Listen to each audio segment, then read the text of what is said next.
vous demandez peut-être si ça sert vraiment à quelque chose d'indiquer sur un CV ses hobbies, ses activités sportives ou ses engagements militants. Je ne vais pas vous donner la réponse. La vérité, c'est que ça dépend du recruteur. Certains ne vont prêter attention qu'aux diplômes et aux expériences professionnelles. D'autres vont peut-être adorer que vous fassiez de la poterie pour son côté créatif ou penser que vous avez l'esprit d'équipe au bout de 10 ans de basket.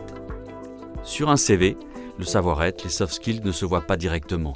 Et pourtant, ces compétences sont devenues essentielles sur le marché du travail. Chez les acteurs de la compétence, nous voulons que tout le monde trouve sa place dans le monde du travail. Avec le podcast Objectif Compétences, nous voulons mettre un coup de projecteur sur les évolutions qui bouleversent l'emploi et le secteur de la formation professionnelle pour comprendre comment les organisations et les salariés s'adaptent à ces changements. Je suis Christophe Ken, fondateur de Kilotoa et administrateur chez les acteurs de la compétence. Je suis Antoine Amiel, fondateur de Learn Assembly et administrateur chez les acteurs de la compétence. Bienvenue dans Objectif Compétences.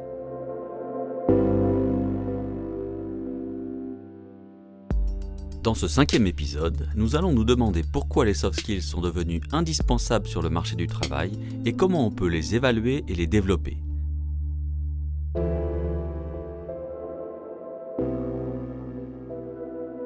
Astronaute. C'est un métier qui fait rêver les enfants. Mais en grandissant, beaucoup se rendent compte que ce n'est pas si facile de devenir le prochain Neil Armstrong ou la prochaine Samantha Cristoforetti. Il faut faire de longues études, décrocher un diplôme d'ingénieur ou dans le domaine des sciences, parler l'anglais couramment et avoir de solides capacités physiques. C'est un métier qui demande beaucoup de savoir et de savoir-faire. C'est vrai, mais il n'y a pas que ça qui compte selon Thomas Pesquet. En 2019, l'astronaute hyper médiatisé a raconté au journal Le Monde que ce sont ses propres soft skills qui lui ont permis de faire ce métier. Est-ce qu'il aurait été envoyé à bord de l'ISS, la Station Spatiale Internationale, s'il n'avait pas fait de judo, pratiqué de basket et joué du saxophone ? Dans cette interview, il explique que les sports collectifs permettent de se confronter à la compétition et développent l'esprit d'équipe, que le sport individuel et l'apprentissage d'un instrument de musique poussent à être persévérant et à se dépasser. Ces compétences intéressent de plus en plus les employeurs. Ça ne veut pas dire qu'elles remplacent les diplômes. Quand un recruteur doit choisir entre deux personnes qui ont le même parcours, elles peuvent être un plus, un atout qui fera la différence. Alors nous nous sommes demandé pourquoi les soft skills sont-ils devenus à ce point incontournables ? Et comment peut-on les évaluer et les développer ?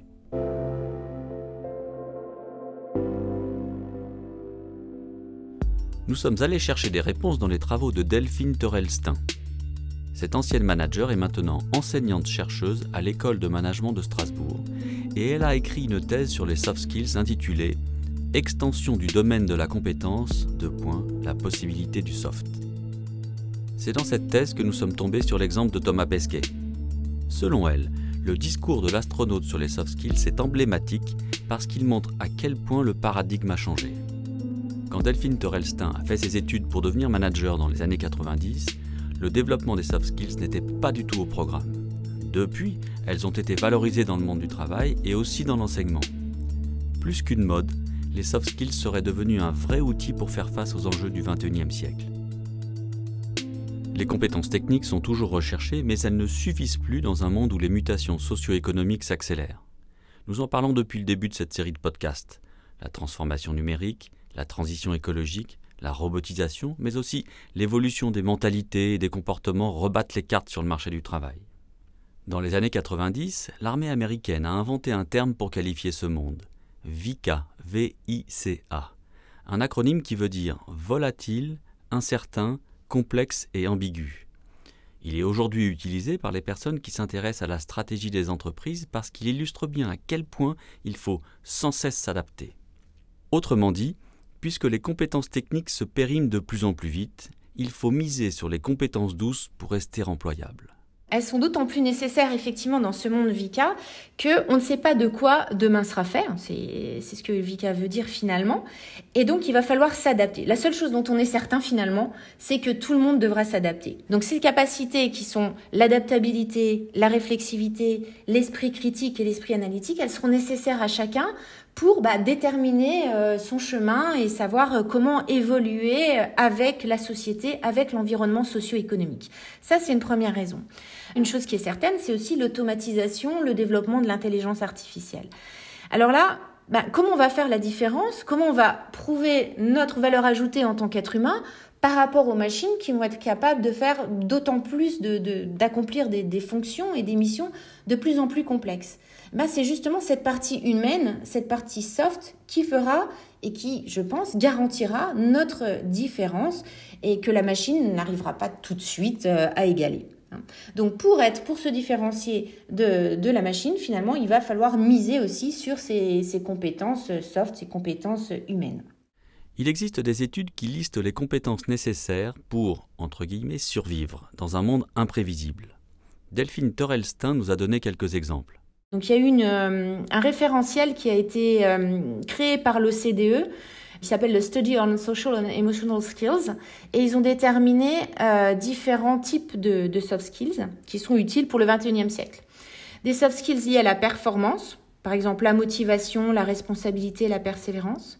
Une autre catégorie qui serait la gestion des émotions, avec l'optimisme, la résistance au stress. Une autre catégorie qui est la collaboration. Une autre encore, l'ouverture, avec des soft skills tels que la tolérance ou la curiosité ou la créativité. Et puis l'extraversion, qui est la sociabilité et l'énergie. Ils rajoutent à ces compétences-là des compétences qu'ils appellent composées, qui sont la pensée critique, la métacognition ou l'auto-efficacité. Le World Economic Forum a aussi produit un référentiel des soft skills du 21e siècle. Donc, ils ont établi le classement des top 10 skills pour 2025. Et eux, ils ont déterminé 4 catégories. Des catégories de résolution de problèmes, qui vont comprendre des soft skills tels que la créativité, à nouveau l'originalité, l'initiative, mais aussi la pensée critique ou la résolution de problèmes complexes.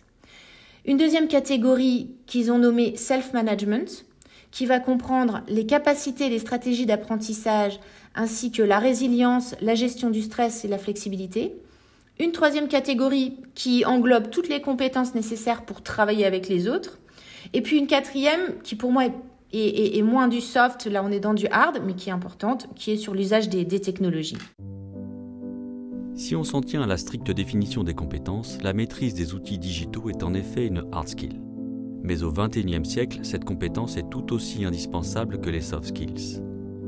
Dans de plus en plus de métiers, il faut savoir se servir d'un ordinateur, utiliser des logiciels, communiquer par mail.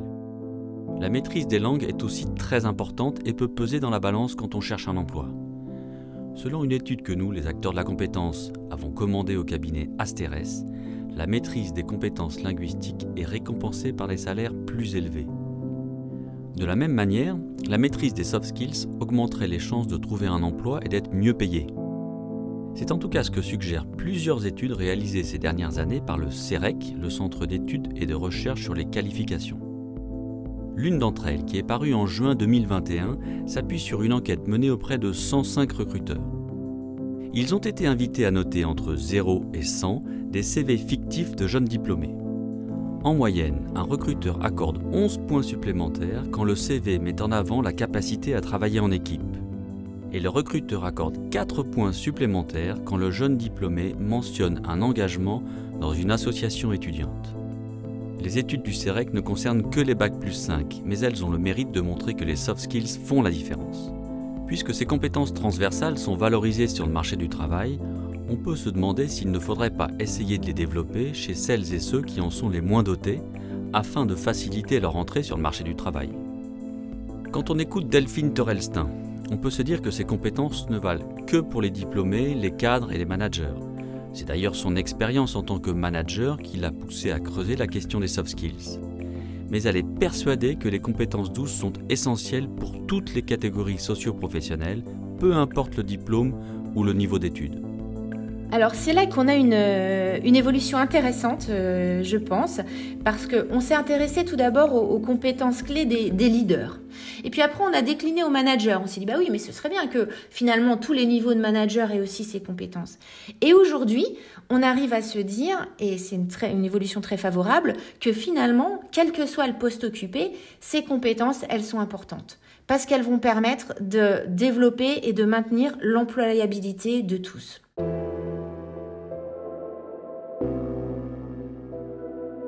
Les recruteurs accordent donc de plus en plus d'importance aux soft skills. D'ailleurs, on le voit sur les offres d'emploi. Selon le groupe Adecco, la part des offres qui mentionnent ces compétences augmente constamment. Elle est passée en 5 ans de 58% en 2017 à 74% en 2021. Dans les métiers du commerce et de la distribution, ces compétences sont essentielles pour les équipes qui sont en relation avec la clientèle. En France, la chaîne américaine Starbucks recrute principalement sur les soft skills. C'est ce que nous a expliqué Pamela Velo. Elle est responsable de la formation et du développement des compétences pour Alsea, l'entreprise qui opère la marque du célèbre coffee shop américain en France. Chez Starbucks, on n'a pas le choix. On est complètement dans des métiers de relations et de communication. Donc pour nous, les clés, c'est les compétences douces. Une compétence technique peut toujours s'acquérir selon les canaux d'apprentissage qui correspondent à la personne, mais faire comprendre à la personne qu'elle a en elle les compétences douces nécessaires dans un poste, c'est vraiment ce qu'on va chercher à regarder dès le début et dès l'embauche. Nous, on ne recrute pas sur le diplôme. On recrute exactement sur les savoir-être, donc sur les soft skills.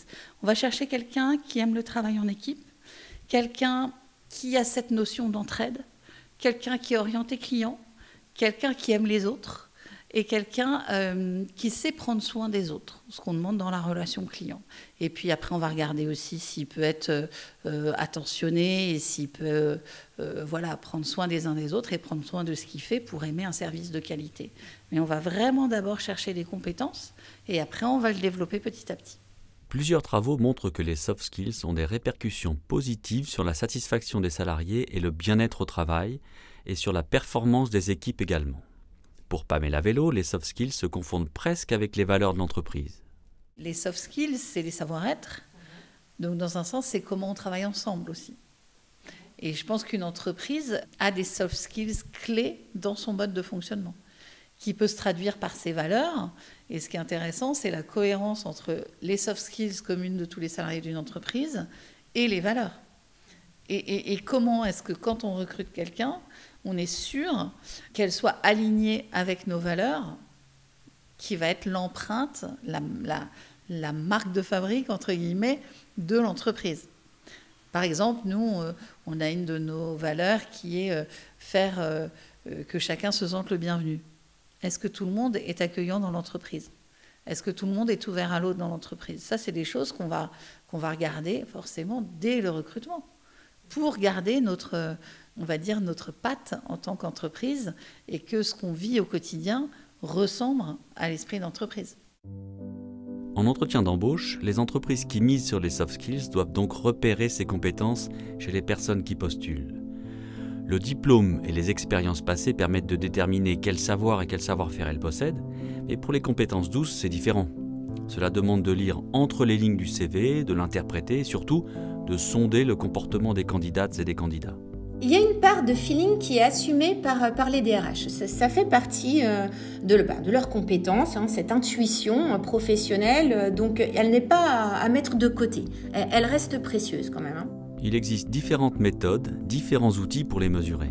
Après, bien sûr, ils vont avoir envie de quand même mettre un peu de rationalité derrière. Donc ça peut se faire de différentes façons. Ça peut se faire en croisant les regards. Pour limiter la subjectivité, on va multiplier les entretiens. C'est pourquoi on voit que les processus de recrutement sont aussi de plus en plus longs. Vous allez rencontrer une personne DRH, vous allez rencontrer votre futur N+1, vous pouvez rencontrer même des membres de l'équipe, d'autres managers, d'autres fonctions. Donc, de cette façon-là, on va limiter le biais de subjectivité. Donc ça, c'est une bonne façon de rationaliser un petit peu cette perception, cette évaluation des soft skills.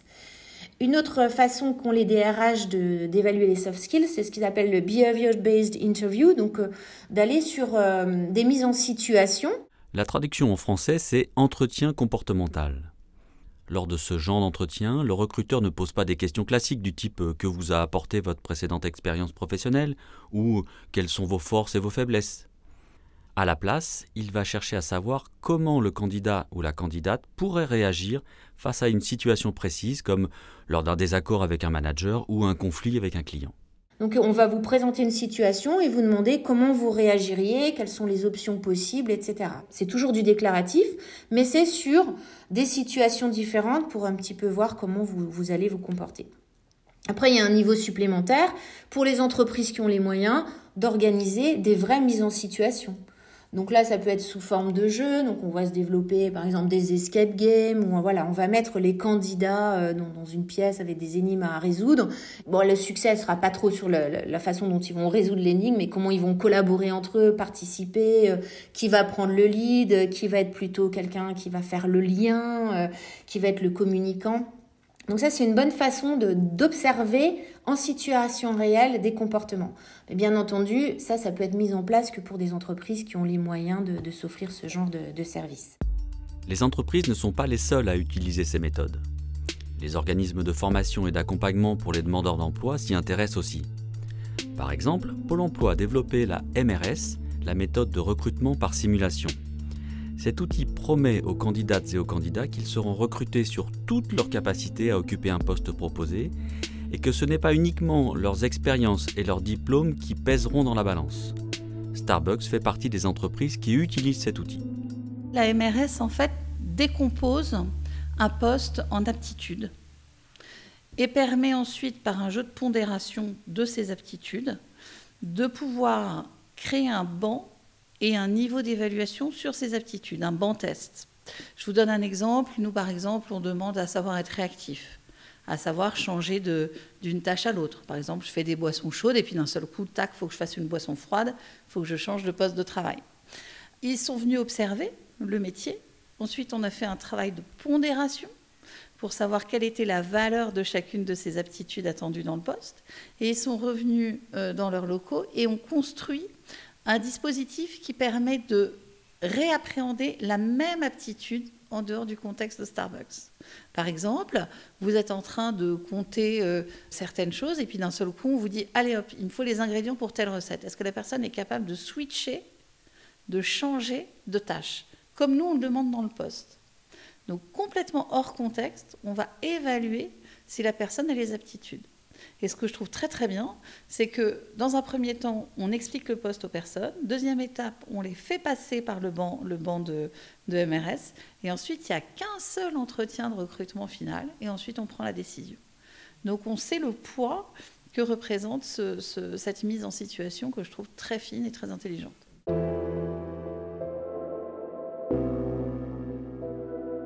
Il n'y a pas qu'en entretien d'embauche que les soft skills peuvent être difficiles à repérer et à jauger. Au sein des organisations, l'évaluation des soft skills des salariés est complexe. On est sur quelque chose d'un peu impalpable, donc l'évaluation est compliquée. L'évaluation doit se faire en situation pour être vraiment juste, pas seulement sur du déclaratif, mais aussi en situation. Ça, c'est une vraie difficulté. L'autre difficulté, ça va être les biais, puisqu'on est évalué par quelqu'un d'autre. Donc, comment limiter ce biais de subjectivité? Donc, on l'a dit, ça peut être en croisant les regards. Donc, dans les entreprises, on va faire l'évaluation pas seulement par le manager, mais aussi à 360 degrés par des collaborateurs, éventuellement par des clients aussi ou des fournisseurs. Donc là, cette façon de croiser les regards, encore une fois, est intéressante pour l'évaluation. Mais on se heurte aussi à un problème plus philosophique ou politique, éthique, qui est celui de se dire de quel droit l'organisation va évaluer des soft skills. Et c'est pourquoi il est très intéressant et obligatoire de faire le distinguo entre trait de personnalité et comportement. Donc les soft skills sont des comportements. Si tel est le cas, on a le droit d'aller sur ce terrain et d'évaluer des comportements. Si on confond soft skills et trait de personnalité, évidemment, c'est un petit peu gênant de dire qu'on va vouloir évaluer ou modifier la personnalité de ses collaborateurs. On voit bien que là, on a une limite éthique qui est compliquée.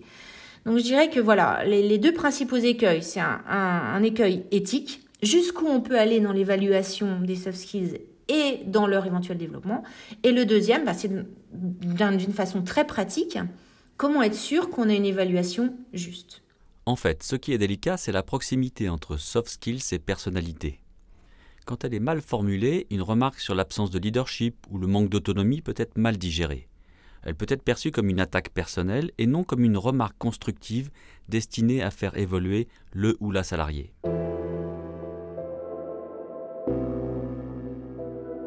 Et pourtant, ces retours sont nécessaires pour progresser, pour monter en compétences, notamment sur les soft skills. C'est d'ailleurs au cœur de la thèse de Delphine Torel-Stein. Elle se demande comment les organisations peuvent accompagner les salariés dans ce travail. Chez Starbucks, le développement de ces compétences permet d'évoluer au sein de l'entreprise. On se rend compte que c'est ce qu'il y a de plus difficile à faire émerger. Et c'est là où c'est extrêmement important d'accompagner chacun dans cette appropriation. Starbucks est une entreprise qui développe ses salariés puisque plus de 75% des postes sont pourvus à l'interne. L'objectif est maintenant de permettre, via nos parcours et via les dispositifs qu'on met en place, de s'assurer et de garantir l'émergence de ces compétences et de donner les outils. Je vous donne un exemple. On a décidé de découper notre parcours pour devenir agent de maîtrise, c'est un shift superviseur, on peut dire le chef d'orchestre du service, en découpant chaque mission qu'il doit avoir en sous-tâches pour qu'on soit sûr qu'il le voit avec un tuteur dédié.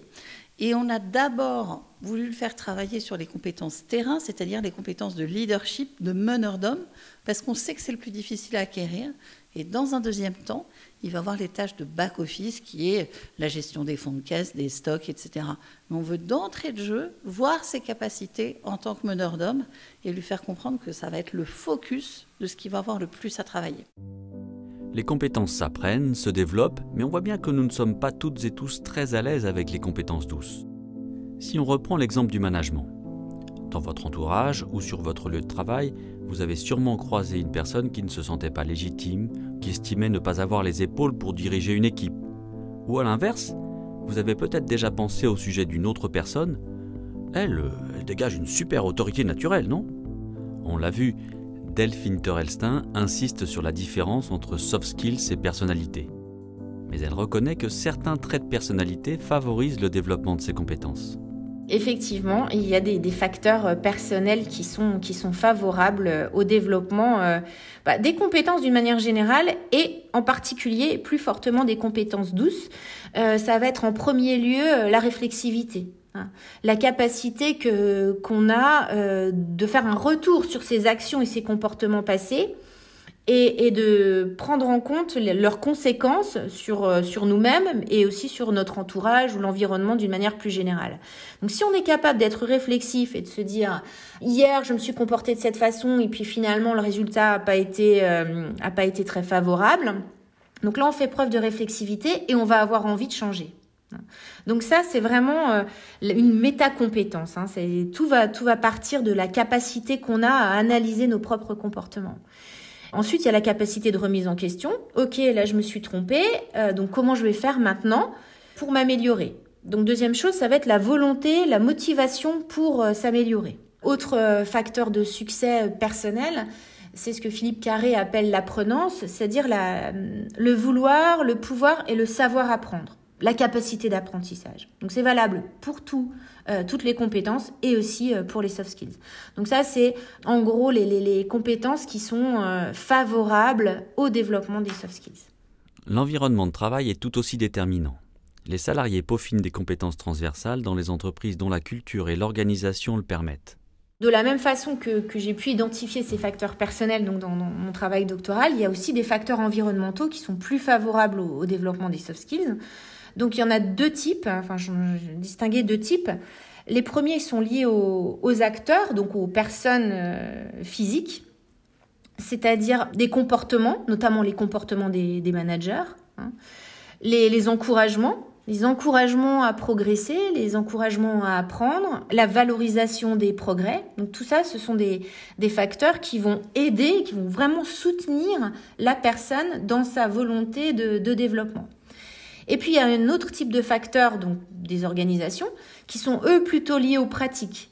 Donc là, ça va être un ancrage de la culture soft. Il faut que les dirigeants, ça doit venir aussi de la tête, que les dirigeants soient convaincus de l'importance des soft skills pour chaque individu et pour la réussite de l'organisation.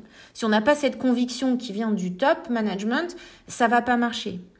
Après, il faut que cette conviction du top management, elle soit partagée aussi par l'ensemble des managers. Et que les comportements qui sont prônés, les comportements favorables, on va dire les soft skills, qui sont prônés par l'organisation, soient vraiment mises en action par les managers. Puisqu'on ne peut pas demander aux collaborateurs d'adopter des comportements que leurs managers eux-mêmes ne démontrent pas de façon régulière et continue. Donc ça, c'est une condition sine qua non. Et ensuite, il faut que les soft skills soient reconnus. qu'elle soit valorisée d'une certaine façon. Et puis enfin, il faut aussi des ressources. Et quand même, certains développements nécessitent des formations, du coaching ou quelque autre mode de développement qui nécessite que l'entreprise investisse sur le sujet. Pour s'intégrer et progresser sur le marché du travail, il est devenu nécessaire de cultiver son savoir-être tout autant que son savoir et son savoir-faire. Bien sûr, ce n'est pas parce que vous inscrivez votre enfant au solfège, au club de hand ou à l'atelier de peinture qu'il sera envoyé à bord de l'ISS. Mais nos activités et nos engagements extrascolaires et extra-professionnels sont de vrais atouts. Même être parent ou s'occuper d'un proche vieillissant ou malade nous permet d'acquérir des compétences utiles dans la sphère professionnelle. Et toutes ces compétences méritent d'être reconnues.